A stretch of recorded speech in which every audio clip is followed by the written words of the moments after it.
शांति। ओम शांति। आज की तारीख है 16 दिसंबर 2024।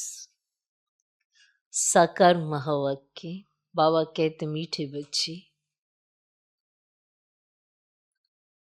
ये पावन बनने की पढ़ाई सब पढ़ाइयों से सहज है।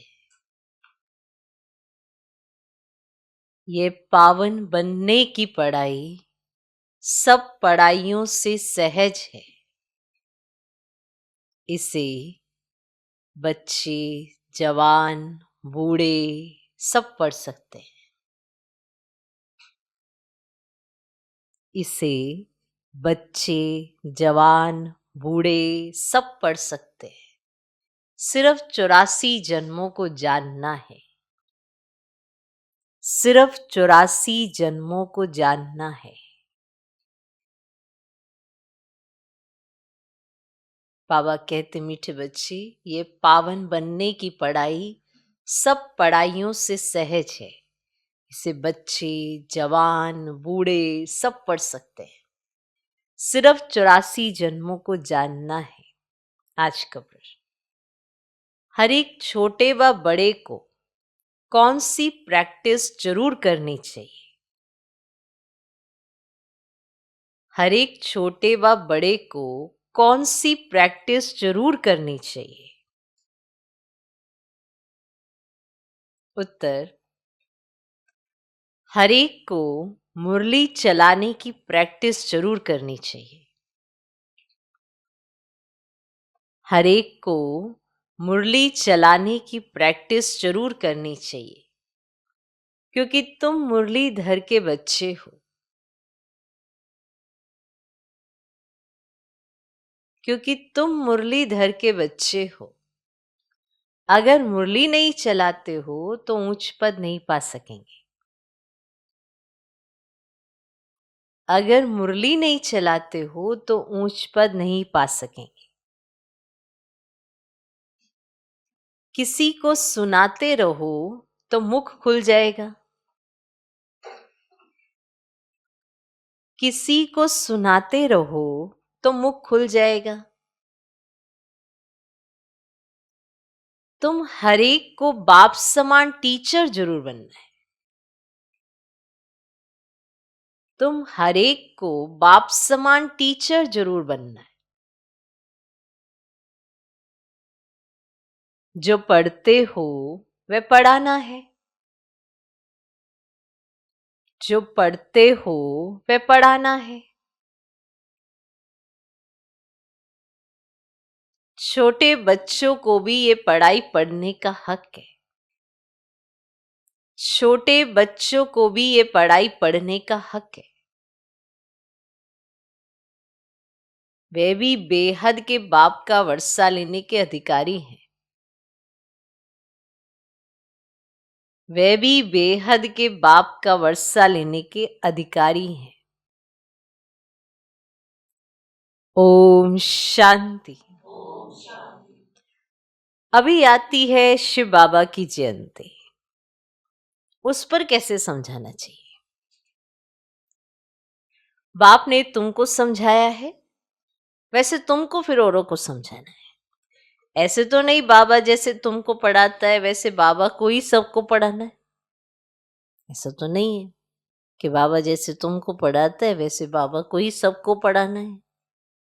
शिव बाबा ने तुमको पढ़ाया है, जानते हो इस शरीर द्वारा पढ़ाया है। बरोबर हम शिव बाबा की जयंती मनाते हैं। हम नाम भी शिव का लेते हैं, वे तो है ही निराकार। उनको शिव कहा जाता है। वो लोग कहते हैं शिव तो जन्म मरण रहित है, उनकी फिर जयंती कैसे होगी? ये तो तुम जानते हो ना कैसे नंबरवार मनाते आते हैं, मनाते ही रहेंगे। तो उन्हों को समझाना पड़े। बाप आकर इस तन का आधार लेते हैं, मुख तो जरूर चाहिए। इसीलिए गौमुख की ही महिमा है। ये राज जरा पेचीला है। शिव बाबा के ऑक्यूपेशन को समझना है।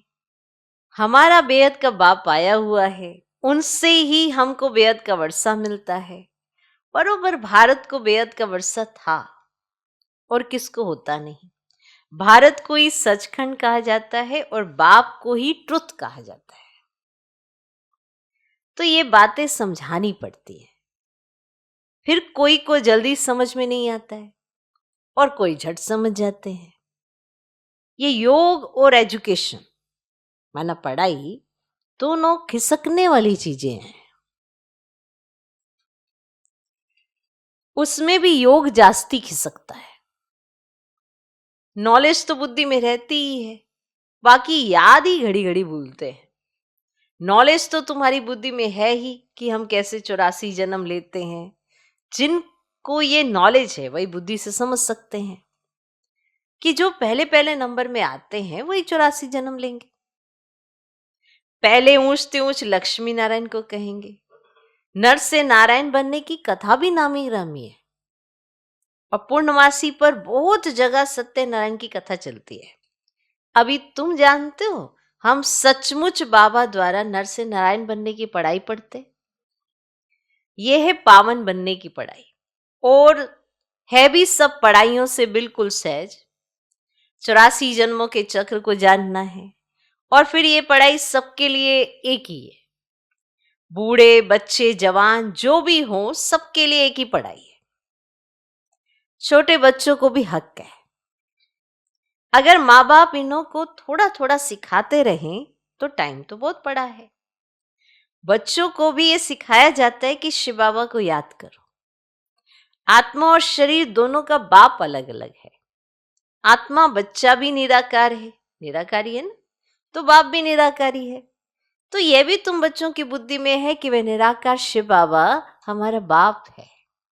कितना छोटा है, ये अच्छी रीति याद रखना है, भूलना नहीं चाहिए। हम आत्मा भी बिंदी मिसल छोटी हैं। ऐसे नहीं ऊपर जाएंगे तो बड़ी दिखाई पड़ेंगी, नीचे छोटी हो जाएंगी, नहीं, वे तो है ही बिंदी। ऊपर में जाएंगे तो तुमको जैसे देखने में भी नहीं आएंगी। बिंदी है ना, बिंदी क्या देखने में आएगी। इन बातों पर बच्चों को अच्छी रीति विचार भी करना है। हम आत्मा ऊपर से आई हैं शरीर से पाठ बजाने। अब आत्मा घटती बढ़ती नहीं है। ऑर्गेन्स पहले छोटे पीछे बड़े होते हैं। अभी जैसे तुमने समझाया ना, वैसे फिर औरों को समझाना है। अब यह तो जरूर है नंबरवार जो जितना पढ़ा है उतना ही पढ़ाते हैं। सबको टीचर भी जरूर बनना है सिखाने लिए। बाप में तो नॉलेज है, वे इतनी छोटी सी परमात्मा है, सदैव परम धाम में रहते हैं। यहाँ एक ही बार संगम पर आते हैं। बाप को पुकारते भी तब है जब बहुत दुखी होते हैं। कहते हैं आकर हमको सुखी बनाओ। बच्चे अब जानते हैं हम पुकारते रहते हैं, बाबा आकर हमको पतित दुनिया से नई सत्युगी सुखी पावन दुनिया में ले चलो, अथवा वहां जाने का रास्ता बताओ। वह भी जब खुद आवे तब तो रास्ता बतावे। वे आएंगे तब जब दुनिया को बदलना होगा। ये बड़ी सिंपल बातें हैं, नोट करना है। बाबा ने आज ये समझाया है, हम भी ऐसे समझाते हैं। ऐसी प्रैक्टिस करते करते मुख खुल जाएगा। तुम मुरलीधर के बच्चे हो, तुम्हें मुरलीधर जरूर बनना है। जब औरों का कल्याण करेंगे तब तो नई दुनिया में उच्च पद पाएंगे। वे पढ़ाई तो है यहाँ के लिए, और यह है भविष्य नई दुनिया के लिए। तो वहां तो सदैव सुख ही सुख है। वहां 5 विकार तंग करने वाले होते ही नहीं। यहाँ रावण राज्य अर्थात पराये राज्य में हम हैं। तुम ही पहले अपने राज्य में थे। तुम कहेंगे नई दुनिया, फिर भारत कोई पुरानी दुनिया कहा जाता है, और गायन भी है नई दुनिया में भारत ऐसा। तो ऐसे नहीं कहेंगे कि नई दुनिया में इस्लामी बौद्धि, नहीं। अभी तुम्हारी बुद्धि में है कि बाप आकर हम बच्चों को जगाते हैं। ड्रामा में पार्ट ही उनका ऐसा है, और भारत को ही आकर स्वर्ग बनाते हैं। भारत ही पहला देश है। भारत पहले देश को ही स्वर्ग कहा जाता है। भारत की आयु भी लिमिटेड है। लाखों वर्ष कहना ये तो अनलिमिटेड हो जाता है। अब लाखों वर्ष कह दिया ये तो अनलिमिटेड हो गया। लाखों वर्ष की कोई बात स्मृति में आ ही न सके। नया भारत था, अब पुराना भारत ही कहेंगे, भारत ही नई दुनिया होगी। तुम जानते हो हम अभी नई दुनिया के मालिक बन रहे हैं। बाप ने राय बताई है, मुझे याद करो तो तुम्हारी आत्मा नई प्योर बन जाएगी, फिर शरीर भी नया मिलेगा। आत्मा और शरीर दोनों सत्व प्रधान बनते हैं। तुमको राज्य मिलता ही है सुख के लिए। अब यह भी ड्रामा अनादि बना हुआ है। नई दुनिया में सुख और शांति है, वहां कोई तूफान आदि नहीं होते हैं। तो बेहद की शांति में सब शांत हो जाते हैं, और यहाँ है अशांति तो सब अशांत है, और सत्युग में सब शांत होते हैं। वंडरफुल बातें हैं ना। तो यह अनादि बना बनाया खेल है, यह है बेहद की बातें। और वह हद की बैरिस्ट्री, इंजीनियरिंग आदि करते हैं, आदि उसमें पढ़ते हैं। अभी तुम्हारी बुद्धि में तो बेहद की नॉलेज है? एक ही बार बाप आकर बेहद ड्रामा का राज समझाते हैं। तो आगे तो ये नाम भी नहीं सुना था कि बेहद का ड्रामा कैसे चलता है।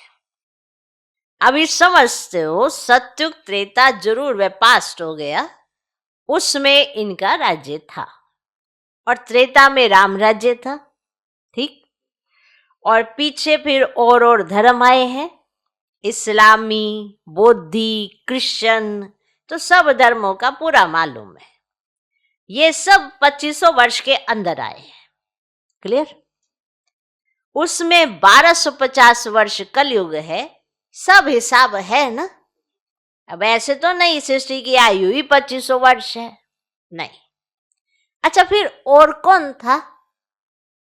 विचार किया जाता है, इनों के आगे बरोबर देवी देवता, तो वह भी तो थे, तो मनुष्य ही ना, परंतु दैवी गुणों वाले थे।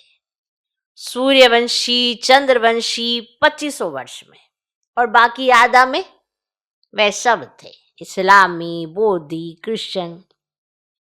आधा कल्प में सूर्यवंशी, चंद्रवंशी, ठीक, और बाकी के आधे में सब है। तो इससे जास्ती का तो कोई हिसाब किताब निकल ना सके। फुल, पौना, आधा और चौथा, 4 हिस्सा है। तो कायदे से टुकड़ा टुकड़ा करेंगे ना। तो आधा में तो यह है, अब कहते भी हैं सत्युग में सूर्यवंशी राज्य और त्रेता में चंद्रवंशी राम राज्य, तो ये तुम सिद्ध कर बतलाते हो। तो जरूर सबसे बड़ी आयु उनकी होगी जो पहले पहले सत्युग में आते हैं, ये तो क्लियर है ना। तो कल्प ही 5000 वर्ष का है, वो लोग 84 लाख योनिया कह देते हैं, तो कल्प की आयु भी लाखों वर्ष कह देते हैं, कोई माने भी नहीं। अब इतनी बड़ी दुनिया हो भी ना सके, तो बाप बैठ समझाते हैं वह सब है अज्ञान और यह है ज्ञान। इतनी बड़ी दुनिया तो हो ना सके ना। अच्छा, ज्ञान कहाँ से आया यह भी किसको पता नहीं है। ज्ञान का सागर तो एक ही बाप है, वही ज्ञान देते हैं मुख से, कहते गौमुख। इस गौ माता से तुम सबको एडॉप्ट करते हैं। ये थोड़ी सी बात है, समझाने में तो बहुत सहज है। एक रोज समझाकर फिर छोड़ देंगे तो बुद्धि फिर और बातों में लग जाएगी। स्कूल में एक दिन पढ़ाया जाता है या रेगुलर पढ़ाया जाता है? नॉलेज एक दिन में नहीं समझी जाती है, एक दिन में तो नहीं समझी जा सकती है। तो बेअद का बाप हमको पढ़ाते हैं, तो जरूर बेअद की पढ़ाई होगी, तो बेअद का राज्य देते हैं। तो भारत में बेअद का राज्य था ना, ये लक्ष्मी नारायण बेअद का राज्य करते थे। किसको ये बातें स्वप्न में भी नहीं है जो पूछे कि इन्होंने राज्य कैसे लिया। उन्होंने प्योरिटी जास्ती थी, योगी है ना, इसीलिए आयु भी बड़ी होती है। हम ही योगी थे, फिर 84 जन्म ले, भोगी भी जरूर बनना है। मनुष्य नहीं जानते कि ये भी जरूर पुनर्जन्म में आए होंगे। इन्हों को भगवान भगवती नहीं कहा जाता, इनसे पहले तो कोई है ही नहीं जिसने 84 जन्म लिया हो। तो पहले पहले जो सत्युग में राज्य करते हैं वही 84 जन्म लेते हैं, फिर नंबरवार नीचे आते हैं। हम आत्मा सो देवता बनेंगे, फिर हम सो क्षत्रिय, अब डिग्री कम होगी, अब गाया भी जाता है पूज्य सो पुजारी, सतो प्रधान से फिर तमो प्रधान बनते हैं। ऐसे पुनर्जन्म लेते लेते नीचे चले जाएंगे। अब यह कितना सहज है। परंतु माया ऐसी है जो सब बातें भुला देती है। तो ये सब पॉइंट्स इकट्ठी कर किताब आदि बनाएं, लेकिन वह तो कुछ रहेंगी नहीं, टेम्परेरी है ये। बाप ने कोई गीता नहीं सुनाई थी, बाप तो जैसे अब समझा रहे हैं ना, ऐसे समझाया था। गीता उठाकर बाबा ने नहीं सुनाई, जैसे अभी सुना रहे ना और अभी समझा रहे, ऐसे समझाया था। ये वेद शास्त्र आदि सब बाद में बनते हैं, ये सब होल लॉट में है।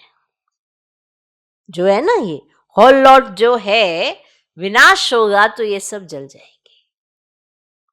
सत्युग त्रेता में कोई पुस्तक होता नहीं, फिर भक्ति मार्ग में बनते हैं। कितनी चीजें बनती हैं। रावण को भी बनाते हैं, परंतु बेसमझी से कुछ भी बता नहीं सकते। तो बाप समझाते हैं, ये हर वर्ष मनाते हैं, बनाते हैं, जलाते हैं।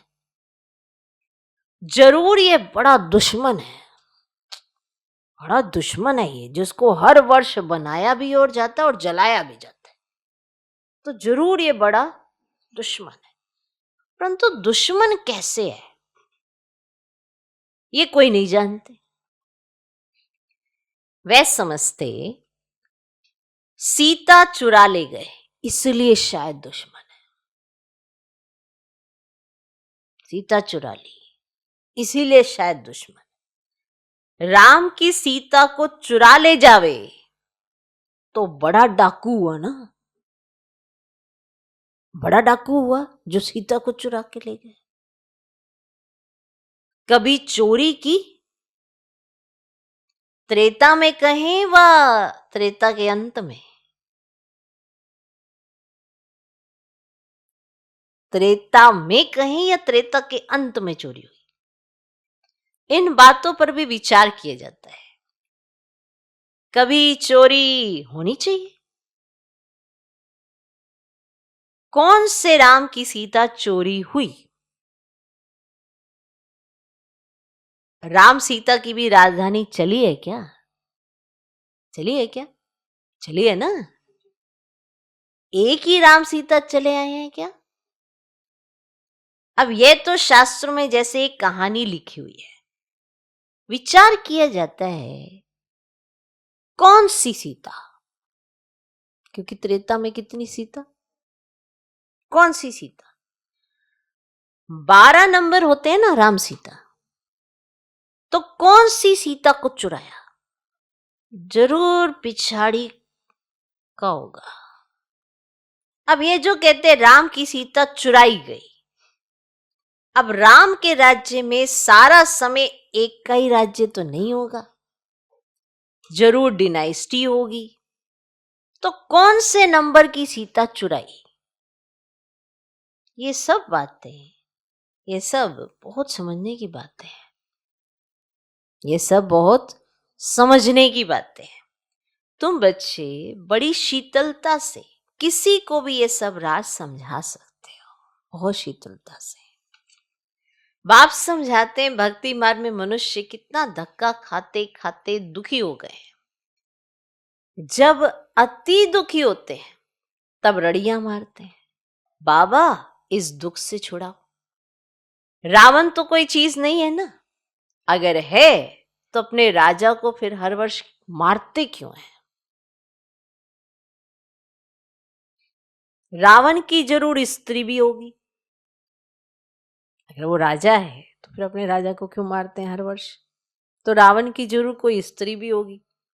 मदोदरी दिखाते हैं, मदोदरी का बुत बनाकर जलाएं, ऐसा कभी देखा नहीं है। तो बाप बैठ समझाते, यह है ही झूठी माया झूठी काया, झूठा सब संसार। अभी तुम झूठे मनुष्य से सच्चे देवता बनने बैठे हो। फर्क तो हुआ ना। वहां तो सदैव सच बोलेंगे, वह है सचखंड और यह है झूठखंड, तो झूठ ही बोलते रहते हैं। अच्छा, मीठे मीठे सिकिलधे बच्चों प्रति माता पिता बाप दादा का याद प्यार और गुड मॉर्निंग। रूहानी बाप की रूहानी बच्चों को नमस्ते। हम रूहानी बच्चों की भी रूहानी बाप को नमस्ते नमस्ते नमस्ते। Good morning good morning good morning. धारणा के लिए मुख्य सार, पहला पॉइंट, ज्ञान सागर बाप जो रोज बेहद की पढ़ाई पढ़ाते हैं, उस पर विचार सागर मंथन करना है। ज्ञान सागर बाप जो रोज बेहद की पढ़ाई पढ़ाते हैं, उस पर विचार सागर मंथन करना है। जो पढ़ा है वे दूसरों को भी जरूर पढ़ाना है। जो पढ़ा है वे दूसरों को भी जरूर पढ़ाना है।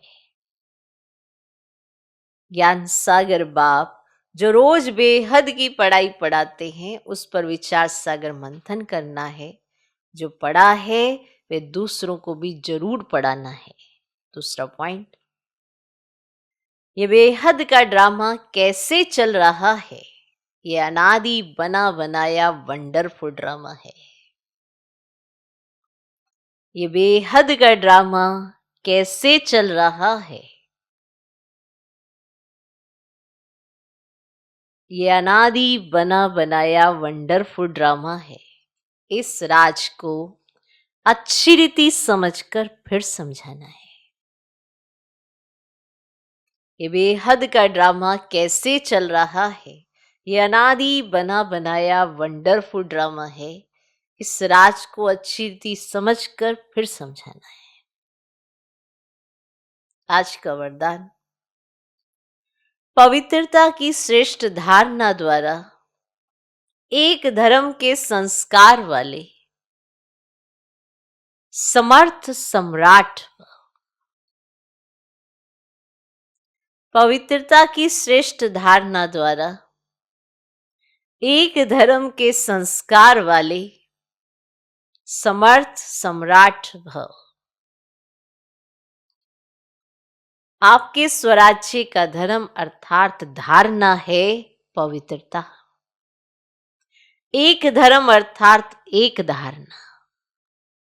स्वपन व संकल्प मात्र भी अपवित्रता अर्थात दूसरा धर्म ना हो, क्योंकि जहां पवित्रता है वहां अपवित्रता अर्थात व्यर्थ व विकल्प का नामो निशान नहीं होगा। ऐसे संपूर्ण पवित्रता के संस्कार भरने वाले ही समर्थ सम्राट हैं। अभी के श्रेष्ठ संस्कारों के आधार से भविष्य संसार बनता है। अभी के संस्कार भविष्य संसार का फाउंडेशन है। अभी के संस्कार भविष्य संसार का फाउंडेशन है। आज का स्लोगन, विजयी रतन वही बनते हैं जिनकी सच्ची प्रीत एक परमात्मा से है। वही बनते हैं विजयी रतन। माना हर परिस्थिति में, हर माया के पेपर में, कोई भी सिचुएशन में उनकी जीत होती है। किनकी जीत होती है? जो सच्चे दिल से बाप को सच्चा प्रेम करते हैं। ऐसे तो सभी कहते हैं हमारा बड़ा दिल ना सच्चा है, पर अंदर कुछ बाहर कुछ रखेंगे तो सच्चाई सफाई कहाँ रहेगी? प्रीत सच्ची होनी चाहिए, और प्रीत सच्ची तब होती है जब सच्चाई और सफाई से चलते हैं, और वही आत्माएं विजयी रतन बनते हैं। इसीलिए उन्हें दिल शिकस्ती नहीं होती, ऐसा कुछ महसूस नहीं होता, ना ही उन्हें फीलिंग, ना ही अपमान इस तरह का, ना ही अभिमान, क्योंकि वो विजयी रतन बनते ही इसी आधार पर हैं कि उन्हें बाप से बेहद का प्यार होता है। तो विजयी रतन वही बनते हैं जिनकी सच्ची प्रीत एक परमात्मा से है। किसी को दिखाने के लिए नहीं, कुछ दिखावे के लिए नहीं, प्रीत सच्ची है। जो बाप कहे वो करने वाले, ऐसी आत्माएं ही विजयी रतन बनती हैं। ओम शांति।